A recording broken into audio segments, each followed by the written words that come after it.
एक बार फिर से आपके चैनल पर स्वागत है।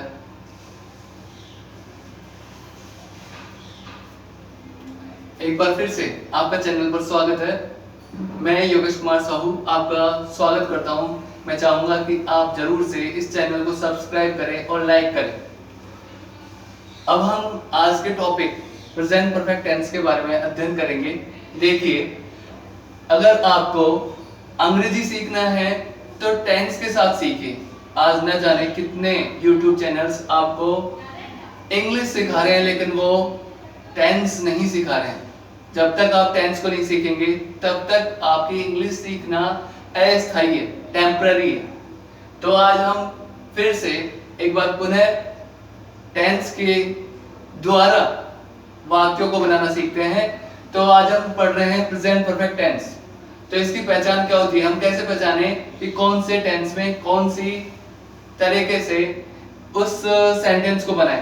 तो सबसे पहले इसकी पहचान होती है हिंदी वाक्यों की क्रियाओं के अंत में चुका है, चुकी है, चुके हैं, या है, यी है, ये है, ई है इत्यादि शब्द इसके अंत में आते हैं। तो हम पहचान जाएंगे कि यह कौन सा टेंस है, प्रेजेंट परफेक्ट टेंस है। तो जैसे राम जा चुका है, राम सो चुका है, वह खा चुका है, मीरा पानी पी चुकी है, सीता सोई है इत्यादि शब्दों के द्वारा हम पहचान जाएंगे कि ये कौन सा टेंस है, प्रेजेंट परफेक्ट टेंस है। अब हम शुरुआत करते हैं एडवर्ब्स के बारे में जानने के लिए। तो सबसे पहले इसकी जो एडवर्ब्स है उसका पता लगाएंगे हम कौन कौन सी होती हैं। तो yet, just, just now, recently, so far, already, lately, up to now, since, for, during the last few years, etc. इसकी एडवर्ब्स होती हैं। इसके द्वारा हम आसानी से जो कंपटीशन एग्जाम्स आते हैं उसमें अपने ऑप्शंस को राइट क्लिक कर सकते हैं। अब हम बात करते हैं इसके उपयोग क्या क्या होंगे। तो इसके उपयोग देखते हैं जब कार्य समाप्त हो चुका हो, जैसे he has finished his work, यानी इसका कार्य पूर्ण हो चुका है। तो इसका प्रयोग होता है ऐसे एक्शंस में जो पास्ट में शुरू हुए थे और प्रेजेंट में भी जारी है, उसके साथ भी इसका प्रयोग होता है। जैसे Ram has cut his finger, अब उसका जो कार्य है वो पास्ट में शुरू हुआ था लेकिन अभी भी उसका जारी है, क्योंकि उसकी जो अंगुली है अभी भी उससे खून निकल रहा है।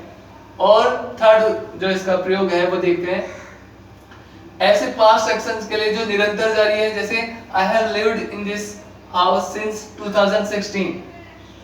तो इसका क्या मतलब हुआ, यह ऐसा एक्शन है जो आज भी वर्तमान में भी जारी है। कहने का अर्थ है कि मैं इस घर में 2016 से रह रहा हूं या रह चुका हूं, यानी कार्य अभी भी जारी है, वो अभी भी लगातार उसी घर में है। फोर्थ इसका है प्रयोग ऐसे पास्ट एक्शंस के लिए जो शुरू पास्ट में हुआ लेकिन समय अज्ञात है, यानी हमें ये पता नहीं है कि उसका जो टाइम पीरियड है वो क्या है। जैसे इसका एग्जांपल है Komal and Priyanka have gone to America. क्या मतलब, कोमल और प्रियंका अमेरिका जा चुकी हैं। ये कार्य पहले यानी पास्ट में हुआ था लेकिन अभी भी जारी है जिसका समय हमें पता नहीं है। अब वेरी इंपॉर्टेंट नोट है इसमें, ये देखिएगा इस टेंस के साथ ago, long ago, yesterday, last year etcetera जो पास्ट इंडेफिनिट की एडवर्ब्स हैं उसका हम गलती से प्रयोग कर लेते हैं, जो कि गलत है। हमारे कंपटीशन एग्जाम्स में ये मार्क्स कम करता है, तो हमें इस बात का विशेष ध्यान रखना है। जैसे मैंने इसका एक एग्जाम्पल बताया, Manish has gone his village yesterday, ये रॉन्ग है। यदि हमें इसका प्रयोग करना है, यस्टरडे का ही प्रयोग करना है, तो हमें पास्ट सिंपल टेंस का उपयोग में पास्ट सिंपल टेंस का उपयोग लेना होगा। जैसे Manish went his village yesterday, ये सही होगा।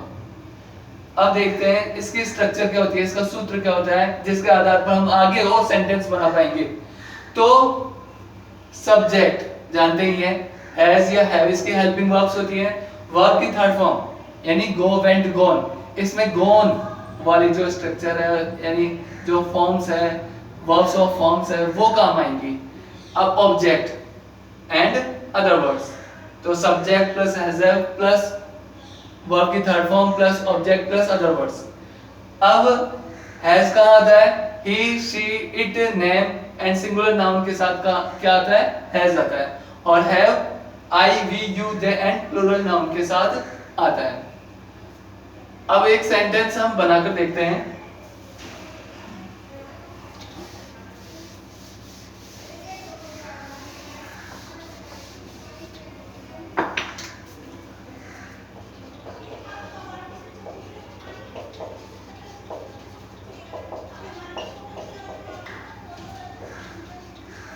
राम जा चुका है। इसमें देखिए सबसे पहले सब्जेक्ट हो गया राम, इस स्ट्रक्चर के अनुसार राम लिख दिया। फिर हैज या हैव में से क्या आएगा? हैज। फिर वर्ब की थर्ड फॉर्म क्या होगा? गॉन। अब अगर आगे और बड़ा सेंटेंस बनाना है, राम गांव जा चुका है, तो Ram has gone to village. इससे और बड़ा सेंटेंस बनाना है, राम अपने दोस्त के साथ गांव जा चुका है, Ram has gone to village with his friend.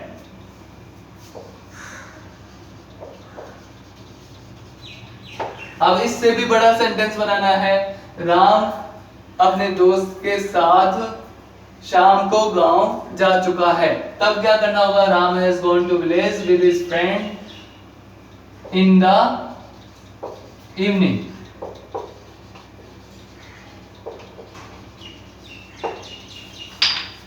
तो मेरे ख्याल से आपको ये समझ में आ चुका होगा कि सेंटेंस कैसे बनाया जाए।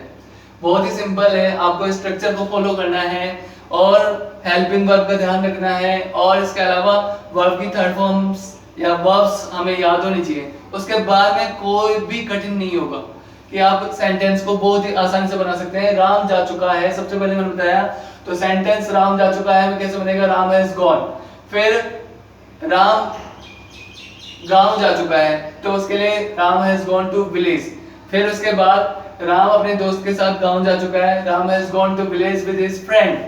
और ऐसे कहा जाए, राम अपने दोस्त के साथ शाम को गांव जा चुका है, तो Ram has gone to village with his friend in the evening. तो आप देख सकते हैं कि जो भी अदर वर्ड्स हैं वो लास्ट में जुड़ रहे हैं। तो आज के लिए इतना ही। इसका सेकंड पार्ट में हम आगे और अध्ययन करेंगे नेगेटिव इंट्रोगेटिव और इंट्रोगेटिव नेगेटिव सेंटेंसेस का कैसे हम निर्माण करें। बहुत बहुत धन्यवाद। एक बार पुनः मैं आपसे यही निवेदन करना चाहूंगा कि आप मेरे चैनल को सब्सक्राइब करें ताकि मेरे वीडियोस आपके पास तुरंत पहुंच सके, और इसके अलावा जरूर से लाइक करें ताकि मेरा मनोबल और बढ़े। धन्यवाद।